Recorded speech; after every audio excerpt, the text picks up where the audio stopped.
Big pass எல்லாரும் பார்த்துருப்பீங்கன்னு நினைக்கிறேன். டபுள் எவிக்ஷனில் கமர்தீன் அண்ட் பார்வதி வந்து எவிக்ட் ஆகிட்டாங்க. ஒரு பக்கம் சந்தோஷமாக இருந்தாலும் எதுக்காக சந்தோஷமாக இருக்குன்னா அவங்க பண்ணதுக்கு ரெட் கார்டு. ஓகே, இதுக்கு மேலேயும் அவங்கள திட்டணுமா அப்படின்னா கண்டிப்பாக வேணான்னு தான் சொல்லுவேன்.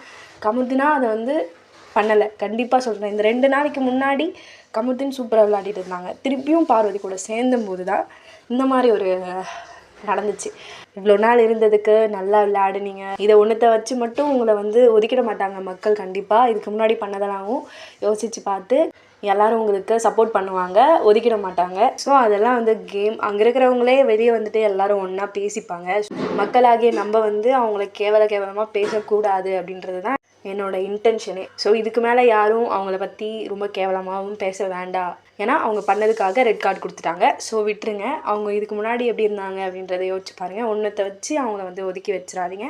கமர்தீனா நீங்கள் வந்து டைட்டிலுக்கு டிசர்வா அப்படின்னு கேட்டால் எனக்கு தெரியல. அது எல்லாரும் சேர்ந்து முடிவு எடுக்கிறது. இதுலேருந்து நீங்கள் ஒன்று கண்டிப்பாக கற்றுட்ருப்பீங்க. இதுக்கு மேலே இந்த தப்பு பண்ண மாட்டீங்க. அதாவது வார்த்தையை விடுறது. Well plate bro. எல்லோரும் உங்களுக்கு சப்போர்ட் பண்ண கண்டிப்பாக எல்லாருமே இருக்கும்.